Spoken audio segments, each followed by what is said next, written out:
ketika kita berdoa kepada Allah, kadang kita merasa bahwa doa kita belum dikabulkan atau bahkan tidak dikabulkan, sehingga kita beranggapan bahwa Allah Subhanahu wa taala mengabaikan doa kita. Assalamualaikum warahmatullahi wabarakatuh. Alhamdulillah, salatu wassalamu ala Rasulillah. Wala haula wala quwwata illa billah. Asyhadu an la ilaha illallah wa asyhadu anna Muhammadan abduhu wa rasuluhu la nabiyya wa la rasul ba'da. Apa kabar anak solih dan solihah pada hari ini? Alhamdulillah, semoga semuanya dalam keadaan sehat walafiat ya. Amin ya rabbal alamin. Pada hari ini insyaallah kita akan memulai mata pelajaran Thaqafah, tetapi sebelumnya kita akan mulai pelajaran kita pada hari ini dengan membaca doa terlebih dahulu. Kita baca doa bersama-sama. A'udzu billahi minasy syaithanir rajim. Bismillahirrahmanirrahim. Allahumma anfa'na bima 'allamtana wa 'allimna ma yanfa'una wa zidna 'ilman nafi'a. Rabbi zidna 'ilma warzuqna fahma bi rahmatika ya arhamar rahimin. Amin ya rabbal alamin. Berikutnya kita akan membacakan dalil mata pelajaran Thaqafah Aqidah. Qala Allah Ta'ala, Inna ad-dina 'indallahil Islam. Artinya sesungguhnya agama yang diridhai oleh Allah hanyalah agama Islam. Quran surat Ali Imran ayat 19. Kemudian Al-yawma akmaltu lakum dinakum wa atmamtu 'alaikum ni'mati wa raditu lakumul Islam dina. Artinya pada hari ini telah aku sempurnakan untukmu agamamu dan telah aku cukupkan nikmatku untukmu dan telah aku ridhai agama Islam sebagai agama bagimu. Quran surat Al-Maidah ayat 3. Ya, pada hari ini Ustadz akan mengajarkan tema pelajaran Thaqafah Aqidah, yaitu tentang Asmaul Husna. Tema Asmaul Husna yang akan Ustadz sampaikan yaitu tentang Al-Mujib, salah satu nama baik Allah yang artinya adalah Allah Maha Mengabulkan. Di dalam Al-Quran Allah Subhanahu wa ta'ala berfirman, A'udzu billahi minasyaitonir rajim. Wa ila Thamud akhahum Shalihan. Qala ya qaumi i'budullaha ma lakum min ilahin ghairuh. Huwa ansha'akum minal ardi wasta'marakum fiha fastaghfiruhu thumma tubu ilaih inna rabbi qaribun mujib.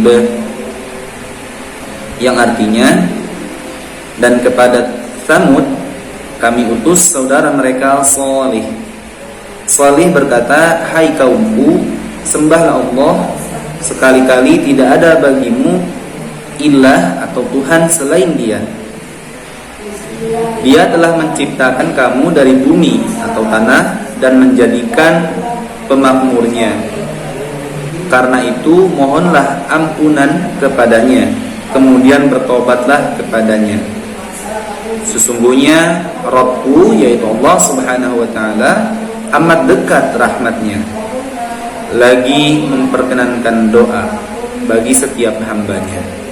Quran surat Hud ayat 61. Berikutnya pada ayat di surah Al-Baqarah ayat 186 Allah Subhanahu wa ta'ala berfirman, A'udzu billahi minasy syaithanir rajim. Wa idza sa'alaka 'ibadi 'anni fa inni qarib ujibu da'watad da'i idza da'an falyastajibu li wal yu'minu bi la'allahum yarshudun. yang artinya, dan apabila hamba-hambaku bertanya kepadamu tentang aku, wahai Muhammad, maka jawablah bahwasanya aku adalah dekat. Aku mengabulkan permohonan orang yang berdoa apabila ia berdoa kepadaku, maka hendaklah mereka itu memenuhi segala perintahku, dan hendaklah mereka beriman kepadaku, agar mereka selalu berada dalam kebenaran. Quran Surat Al-Baqarah ayat 186. Nah, itulah beberapa ayat di dalam Al-Quran yang menjelaskan tentang salah satu sifat Allah Subhanahu wa ta'ala, yaitu Al-Mujib, yang artinya Allah Maha mengabulkan doa setiap hamba. Jadi Al-Mujib itu bermakna bahwa Allah Subhanahu wa ta'ala adalah zat yang selalu mendengar permintaan, seruan orang-orang yang berdoa kepadanya.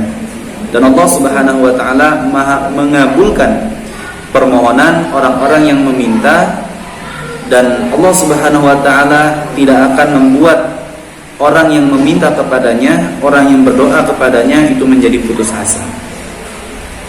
Allah Subhanahu wa ta'ala tidak merasa berat untuk mengabulkan doa setiap hamba. Allah Subhanahu wa ta'ala tidak merasa kekurangan. Tidak ada kekurangan pada Allah Subhanahu wa ta'ala dalam rangka untuk mengabulkan setiap permintaan hamba-hambanya. Demikianlah sifat-sifat Allah Subhanahu wa ta'ala yang maha agung, yang maha luas, dan yang maha besar bagi setiap hamba yang selalu bermunajat, berdoa, memohon kepadanya. Di dalam sebuah hadis qudsi yang diriwayatkan oleh Imam Muslim, Allah Subhanahu wa ta'ala berfirman, yang artinya, wahai hamba-hambaku, seandainya saja generasi pertama dan terakhir dari kalian, yaitu seluruh manusia yang telah Allah ciptakan, baik itu dari golongan jin dan manusia, kemudian mereka semua berada di sebuah bukit, lalu mereka memohon kepadaku, kemudian aku berikan kepada setiap manusia permohonannya, tidaklah hal tersebut akan mengurangi apa yang ada padaku, yaitu apa yang ada pada Allah Subhanahu wa ta'ala, melainkan sebagaimana jarum yang dicelupkan ke dalam laut. Masya Allah. Itulah gambaran di mana apa yang ada pada Allah dan yang telah Allah berikan kepada setiap makhluknya itu diibaratkan seperti jarum yang dicelupkan ke dalam air laut. Hanya sedikit saja di sisi Allah. Bagi Allah, apa yang telah Allah berikan kepada setiap hamba itu tidak berarti apa-apa. Artinya, apa yang ada pada Allah, apa yang dimiliki oleh Allah Subhanahu wa ta'ala, dan itu kemudian diberikan kepada seluruh makhluknya, itu tidak bernilai di sisi Allah Subhanahu wa ta'ala, karena Allah Maha Kaya, karena Allah Maha memiliki segalanya. Oleh sebab itu, menjadi sunnah ketika kita berdoa, hendaklah kita meminta sesuatu yang besar. Hendaklah kita mengharapkan, memohon kepada Allah itu sesuatu yang agung, sebagaimana yang diriwayatkan oleh Imam Bukhari dan Muslim dalam hadis yang disebutkan, idza da'a ahadukum fala yaqul Allahumma ighfirli in syi'ta, walakin liya'zimil mas'alata wal yu'azzimir raghbata, fa inna Allah la yata'azamuhu syai'un a'tahu. Yang artinya, apabila seseorang dari kalian berdoa, maka janganlah ia berkata, ya Allah, ampunilah aku apabila engkau berkehendak, tetapi hendaklah ia serius dalam meminta dan mengagungkan harapan, karena sesungguhnya Allah tidak akan merasa terkecilkan lantaran sesuatu yang Dia berikan kepadanya. Nah, ini menjadi dalil untuk kita bahwa ketika kita berdoa, maka mintalah sesuatu yang besar kepada Allah. Jangan takut doa kita tidak dikabulkan. Karena apa? Karena setiap doa yang dipanjatkan, insya Allah apabila kita sesuai adab-adabnya ketika kita berdoa, maka doa itu pasti dikabulkan oleh Allah Subhanahu wa ta'ala. Kenapa? Karena Allah Subhanahu wa taala telah mensifati dirinya sebagai zat yang maha pemalu, di mana Allah Subhanahu wa taala malu ketika Allah tidak mengabulkan doa setiap hamba yang telah menengadahkan tangan kepadanya. Hal ini sebagaimana yang diriwayatkan oleh Imam At-Tirmidzi di dalam sebuah hadis dikatakan, "Innallaha hayyun karimun yastahyi min 'abdihi idza rafa'a yadayhi ilaihi an yaruddahuma sifran." Yang artinya sesungguhnya Allah maha malu lagi maha mulia. Dia malu dari hambanya apabila hambanya mengangkat kedua tangannya ketika berdoa kepadanya, lalu dia membalasnya dalam keadaan kosong. Demikianlah salah satu sifat Allah Subhanahu wa taala, yaitu Al-Mujib, yang mana Allah Subhanahu wa taala adalah Rabb yang maha mengabulkan setiap doa dari setiap hamba. Hanya saja terkadang kita sebagai seorang manusia, ketika kita berdoa kepada Allah, kadang kita merasa bahwa doa kita belum dikabulkan atau bahkan tidak dikabulkan, sehingga kita beranggapan bahwa Allah Subhanahu wa taala mengabaikan doa kita. Tentunya dalam menyikapi hal itu kita perlu memperhatikan, yang pertama adalah bahwa ketika kita berdoa hendaklah kita memperhatikan adab-adab ketika kita berdoa kepada Allah Subhanahu wa taala. Salah satu adab yang penting dalam berdoa adalah ketaatan kepada Allah Subhanahu wa taala di dalam aktivitas kehidupan kita.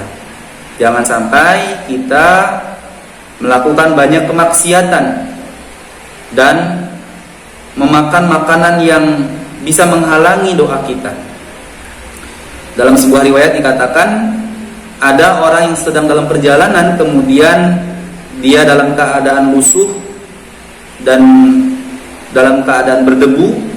Pada saat itu dia berdoa kepada Allah, tetapi doanya tidak dikabulkan. Kenapa? Ternyata karena apa yang dia makan, apa yang dia pakai adalah sesuatu yang haram, sehingga menghalangi doanya kepada Allah Subhanahu wa taala. Oleh sebab itu, ketika kita berdoa, kita harus memperhatikan, yaitu terkait dengan makanan yang kita makan, pakaian yang kita pakai, dan tentunya adalah kita tidak boleh melakukan banyak kemaksiatan sehingga menghalangi terkabulnya doa yang kita panjatkan. Apabila kita telah menjaga makanan yang kita makan dari yang haram, kemudian kita juga telah melakukan banyak amal ibadah di dalam kehidupan kita, insyaallah doa yang kita panjatkan akan dikabulkan oleh Allah. Allah pasti mengabulkan, sebagaimana yang disebutkan oleh Ustaz tadi sebelumnya, bahwa Allah itu maha malu, ya, maha pemalu. Apabila Allah Subhanahu wa taala tidak mengabulkan doa setiap hamba yang telah mengangkatkan tangan dan memohon kepadanya. Oleh sebab itu Allah pasti mengabulkan, dan Allah tidak merasa kekurangan, dan Allah tidak merasa apa yang telah dia berikan itu menghabisi apa yang dia miliki. Tidak, karena bagi Allah seperti jarum yang dicelupkan ke atas air laut. Antum bisa coba di rumah bagaimana ketika jarum dicelupkan kemudian diangkat. Kira-kira berapa banyak yang menetes? Sangat sedikit. Nah, begitulah perumpamaan apa yang Allah berikan kepada setiap makhluknya. Nah, berkenaan dengan doa yang mungkin kadang kita merasa Allah tidak mengabulkan doa. Sebenarnya setiap doa yang kita kabulkan apabila kita telah menjalani kehidupan ini dengan ketaatan dan kita menjaga makanan kita dari yang haram, sesungguhnya doa yang kita panjatkan pasti dikabulkan. Tetapi Allah Subhanahu wa taala kadang mengabulkannya itu dalam 3 bentuk. Sebagaimana yang diriwayatkan oleh Imam Ahmad, Al-Bukhari dan Al-Hakim melalui riwayat Abu Sa'id Al-Khudri radhiyallahu an, disebutkan bahwasanya Rasulullah sallallahu alaihi wasallam bersabda, "Tidaklah seorang muslim berdoa dengan sebuah permohonan yang tidak mengandung dosa dan tidak memutuskan tali persaudaraan, melainkan Allah akan memberikan kepadanya salah satu dari 3 hal berikut. Yang pertama, doanya akan segera dikabulkan. Yang kedua, mungkin akan disimpan untuknya kelak di akhirat. Dan yang ketiga, mungkin Allah akan menjauhkan darinya keburukan yang sepadan dengan permohonannya itu. Kemudian setelah mendengarkan penjelasan dari Rasulullah SAW, para sahabat berkata, kalau begitu maka kita akan memperbanyak doa lagi ya Rasulullah. Maka Rasulullah menjawab, apa yang ada di sisi Allah jauh lebih banyak lagi. Itulah bagaimana cara Allah mengabulkan doanya setiap hamba. Artinya ketika kita berdoa, doa kita sudah dikabulkan oleh Allah. Tentunya bentuk terkabul